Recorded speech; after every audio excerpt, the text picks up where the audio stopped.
제16장. 욥이 대답하여 이르되, 이런 말은 내가 많이 들었나니 너희는 다 재난을 주는 위로자들이로구나. 헛된 말이 어찌 끝이 있으랴. 네가 무엇에 자극을 받아 이같이 대답하는가? 나도 너희처럼 말할 수 있나니 가령 너희 마음이 내 마음 자리에 있다 하자.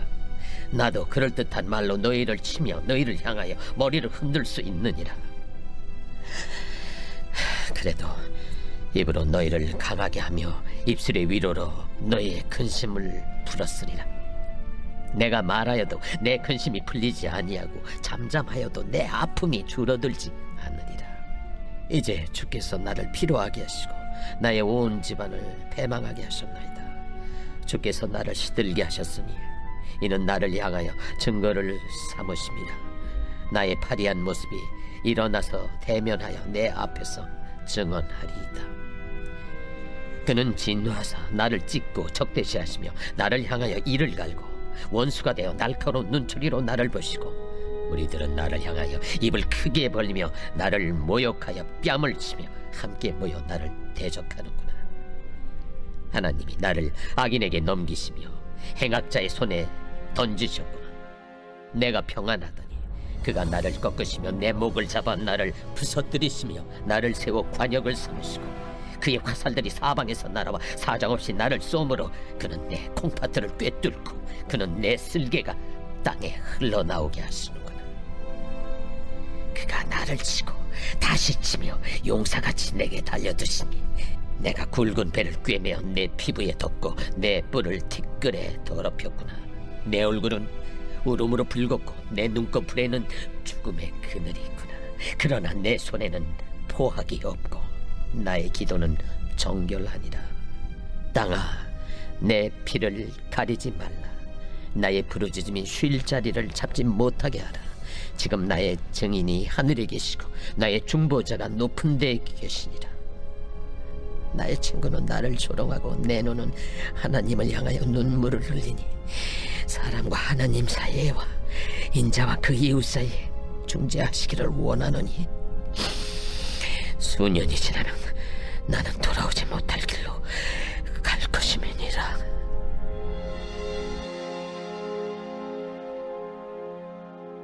아멘, 할렐루야. 오늘도 하나님의 은총이 여러분들의 삶에 가득 넘치기를 간절히 축원드립니다. 아멘. 지금 오늘 말씀을 보면 이제 친구들의 2차 변론의 첫 번째 주자 이 엘리바스가 가혹한 말로 욥의 마음을 아프게 하였지요. 어제 말씀에서 보면 그는 거의 저주에 가까운 말들을 욥에게 막 쏟아놓았습니다. 경건하지 못한 자는 자식을 낳지 못한다. 장막이 불탄다. 재난을 잉태하고 죄악과 속임수를 낳는다며 요납을 마구잡이로 비난하였습니다. 욥은 이처럼 자신을 위로한다고 찾아온 친구들에게서 전혀 위로를 얻지 못하고 도리어 상처만 받게 될 뿐이었습니다. 자신에게 불어닥친 이 고난을 받아들이는 것도 너무나도 버거운데 친구들이 내뱉는 그 말들은 더욱더 욥을 비참하게 만들었지요. 오늘 2절과 3절 말씀도 함께 보면 이런 말을 내가 많이 들었나니 너희는 다 재난을 주는 위로자들이로구나. 헛된 말이 어찌 끝이 있으랴. 내가 무엇에 자극을 받아 이같이 대답하는가 라고 말합니다. 실은 친구들의 하는 말들이 욥이 모르는 것이 전혀 아니었죠. 그들 가운데 오랫동안 내려오는 그 지혜들, 또 이 인과응보의 교리, 이미 욥도 다 알고 있는 것이었습니다. 그동안 자신도 믿고 있었던 세상의 이치였습니다. 그러나 지금 고통의 한복판에 서 있는 이 욥에게 적용되는 말은 아니었지요. 오히려 그들의 말은 독화살이 되어서 욥의 마음을 찔렀고 정죄하듯 바라보는 그들의 시선은 욥의 마음을 흔들어 놓았습니다. 자, 그래서 4절 말씀에서 욥은 그들이 자신을 위로한다고 하면서 정작 고통만 안겨준다. 나도 너희들처럼 말할 수 있고 나도 그럴듯한 말로 너희를 칠 수 있다라고 반박하였지요. 4절에서 너희를 향하여 머리를 흔들 수 있다라는 이 말은 악의를 가지고 상대의 몰락이나 고통을 조롱하며 비웃는 행위를 말하는 것입니다. 자, 그렇지만 욥은 만약 입장이 뒤바뀌었더라면 자신은 적어도 말이라도 힘이 되는 말을 할 것이고 위로의 말을 했을 것이라며 친구들의 태도를 아쉬워하며 비난하고 있습니다. 이욥의 친구들은 욥의 비보를 듣고 한 걸음에 달려왔던 그를 위로하고자 하였던 절친들이었습니다. 이 친구를 위로하고자 자신들의 모든 스케줄을 다 뒤로하고 일주일 동안을 욥과 함께 있어줬던 그런 유일한 친구들이었습니다. 너무나도 귀한 일이지요. 자, 그러나 정작 중요한 것을 놓치고 있었지요. 그것은 고통당하는 친구의 마음을 공감하는 것이었습니다. 여러분, 공감이란 상대방의 상황이나 기분을 그대로 느낄 수 있는 것, 그 능력을 이야기하는 것입니다. 사람은 자신이 당하는 이 고난에 대해서 정답을 몰라서 주저앉는 게 아니지요. 무엇이 정답인지 잘 알고 있습니다. 너무나도 고통스럽습니다. 그러나 하나님께 호소하고 싶고 사람들에게 위로와 이해를 받고 싶은 것이지요. 자, 그러므로 고통과 고난 속에 있는 자들의 아픔에 함께 공감해 주는 것이 먼저 필요한 것입니다. 함께 아파하고 함께 울어주어야 하는 것이죠. 괜한 섣부른 충고나 틀에 박힌 그런 조언이 고통 가운데 있는 자들에게는 더욱더 고통을 안겨줄 수 있는 것입니다. 자, 그래서 우리 예수님은 십자가에 달려 죽기까지 하셨습니다. 그분은 우리 죄를 대속하시고자 대신 십자가에 죽으셨지만 또한 인간이 경험하는 가장 처참한 고통을 다 당하시고 우리의 아픔을 이해하고자 하신 것이지요. 그래서 히브리서 4장 15절의 말씀은 예수님이 우리의 연약함을 동정하지 못하시리가 아니요 모든 일에 우리와 똑같이 시험을 받으셨다라고 말씀하고 있습니다. 이런 의미에서 예수님은 공감의 대가라고 말할 수 있겠습니다. 그러므로 우리도 이와 같은 예수님의 마음을 품어야 한다라는 것이지요. 정답을 주려고 머리를 쓰는 것이 아니라 공감하기 위해서 마음으로 다가가야 하는 것입니다. 자, 그러기 위해서는 우리는 먼저 참된 위로자이신 예수님을 만나야 합니다. 예수님의 사랑, 그 위로를 경험한 자만이 고통당하는 자의 마음을 충분히 공감하고 품어줄 수 있습니다. 욥은 아무리 친구들에게 자신의 화를 쏟아내어도 마음이 편치 않았습니다. 오히려 점점 고통에 가증될 뿐이었지요. 6절 말씀에 보면 내가 말하여도 내 근심이 풀리지 아니하고 잠잠하여도 내 아픔이 줄어들지 않으리라라고 고백합니다. 자, 이제 욥은 더 이상 친구들과 이야기하고 싶지 않았지요. 그래서 하나님을 향해서 절망적인 탄식을 늘어놓았습니다. 7절과 8절 말씀, 이제 주께서 나를 피로하게 하시고 나의 온 집안을 패망하게 하셨나이다. 주께서 나를 시들게 하셨으니 이는 나를 향하여 증거를 삼으심이라. 나의 파리한 모습이 일어나서 대면하여 내 앞에서 증언하리이다. 하나님께서 욥의 가족들을 쳐서 멸망케 하셨습니다. 욥이 질병과 고난을 당함으로 온몸이 일그러지게 만드셨습니다. 욥에게 임한 그 극한적인 재난은 그의 죄악을 증언하는 격이 되고 말았습니다. 자, 따라서 욥은 이제 자신이 친구들에게 결백을 호소해봐야 아무도 그의 말을 믿지 않게 되었다라고 탄식하고 있는 것이죠. 그래서 이제 9절과 16절까지의 욥은 자신이 현재 당하는 극심한 고난을 한탄하고 있습니다. 먼저 9절과 11절의 내용에 보면 욥은 하나님을 무시무시한 대적자로 묘사하고 있습니다. 욥의 고통이 그만큼 극심하였음을 반증하고 있는 모습인데요. 하나님이 자기를 향하여서 이를 간다라고 표현합니다. 이를 가는 것은 보통 원수가 아니죠. 또 극단적인 원수처럼 여기시고 자기를 미워하시고 분노하신다라는 것입니다. 뿐만 아니라 무리들은 욥을 향하여 입을 크게 벌리며 욥을 모욕하고 뺨을 치며 함께 모여 욥을 대적한다라고 말합니다. 자, 이는 하나님이 자기를 악인에게 넘기시고 행악자의 손에 던지신 것이라고 또 11절에서도 말씀합니다. 이처럼 하나님이 자신을 대적하시고 원수처럼 여기셔서 고난을 당하고 있습니다. 12절과 13절에서는 육신의 극심한 고통을 한탄하고 있습니다. 자기가 평안했는데 하나님이 자기를 꺾으시고 자기 목을 잡아 부서뜨리시고 자기를 세워 관역을 삼으셨다라고 말합니다. 철천지 원수가 자신을 공격해서 철저히 무너뜨리듯이 하나님께서 자기를 철저히 부수셨다라는 것입니다.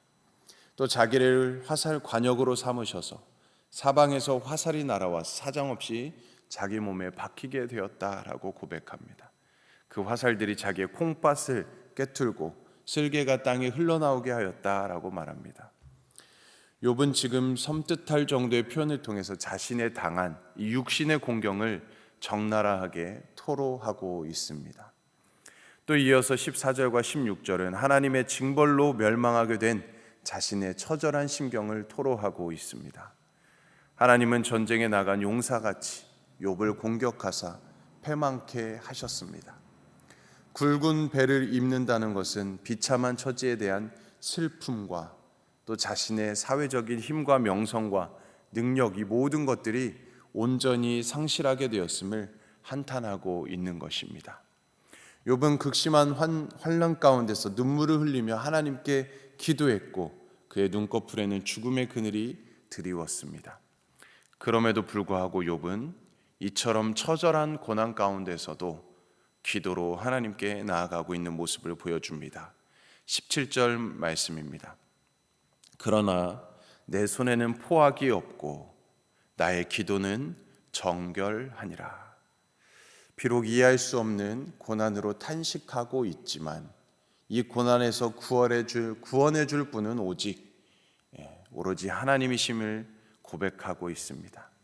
그렇기 때문에 그 사실을 잘 알고 있는 욥이기에 욥은 하나님께 또 기도하는 것입니다. 자신의 처한 모든 현실을 하나님 앞에서 이해해 보려고 하는 것이죠. 그러므로 오늘 우리도 욥처럼 어떤 어려움 가운데서도 기도하기를 포기하지 말고 하나님 앞에 나아가야 될 줄로 믿습니다. 인생의 모든 문제를 하나님과의 관계 안에서 이해하려고 하는 사람은 새로이 하나님을 만날 수 있지만 그렇지 않은 경우에는 하나님을 떠날 수 있겠지요. 욥은 고난을 겪으면서도 하나님의 주권을 인정하였습니다. 하나님을 탓하고 원망하는 투로 불평을 쏟아내기도 했지만 욥은 자신의 삶을 하나님께서 주관하고 계시다는 사실을 잊지 않았습니다. 사실 우리가 욥기서를 우리가 1장에서도 보면 이 욥은 모든 것을 읽고서 이렇게 고백하지 않았습니까? 주신 이도 여호와시요 거두신 이도 여호와시오니 여호와 이름이 찬송을 받으실지니이다. 하나님의 주권을 인정하고 있었습니다. 또 계속해서 2장에서도 아내가 하나님을 욕하고 죽으라고 이렇게 저주할 때에도 역시 우리가 하나님께 복을 받았은즉 화도 받지 아니하겠느냐라고 말하며 하나님의 주권을 온전히 인정하는 신실한 모습을 보여주지 않았습니까? 하지만 논쟁 가운데 연약한 모습을 보였지만 다시금 하나님의 주권을 인정하고 있는 욥의 모습을 오늘도 우리는 말씀을 통해서 보게 됩니다. 그러므로 오늘 우리가 경험하는 어떠한 일이라 할지라도 모든 일이 다 하나님의 주권 가운데 이루어지고 있음을 우리는 바라보아야 합니다. 하나님이 모든 일을 통치하시고 섭리 가운데 인도하시고 역사하신다는 것을 우리는 깨달아야 합니다. 그럴 때 성도는 바른 신앙을 소유하게 되고 하나님께만 영광을 돌릴 수 있습니다. 그러므로 우리가 합력하여 선을 이루시는 하나님, 우리의 길을 의의 길로 인도하시는 하나님, 생명의 길, 형통의 길로 인도하시는 하나님이라는 사실을 기억하며 도무지 우리가 이해할 수 없는 상황 속에서도 하나님의 선하신 뜻과 섭리 속에 있음을 기억하며 믿으며 겸손히 하나님의 뜻을 구하며 하나님의 뜻이 이루어지는 복된 삶을 살아가는 저와 여러분들의 삶이 되기를 주님의 이름으로 간절히 축원드립니다. 아멘.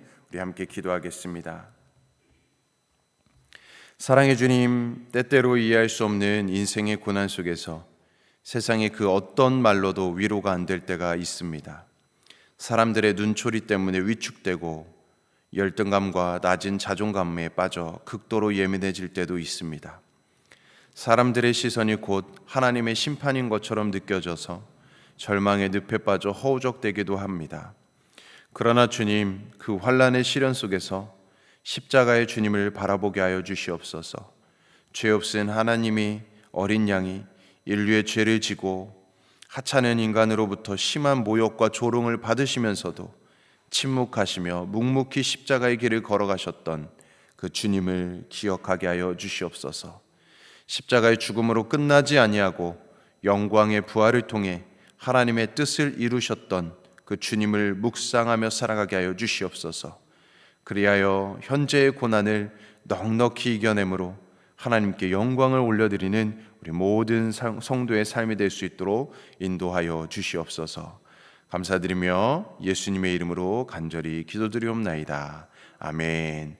오늘은 우리 아프리카 선교를 위해서 기도하는 날입니다. 우리 남아공의 김종석, 정춘덕, 곽용섭, 박정진, 안성준, 김현정 선교사님과 세네갈의 조항수, 조신영 선교사님을 위해서 우리 선교의 문이 활짝 열려지도록 우리 간절히 기도해 주시고, 또 우리 담임 목사님 청빙 과정이 순적히 또 임시 사무총회가 은혜 가운데 진행될 수 있도록 인도해 달라고 기도해 주시기 원합니다. 또 우리 각자의 기도 제목과 또 우리 가정을 위한, 또 일터를 위한 기도 제목을 가지고 우리 주님의 이름 세 번 외치며 간절히 기도하겠습니다. 주여.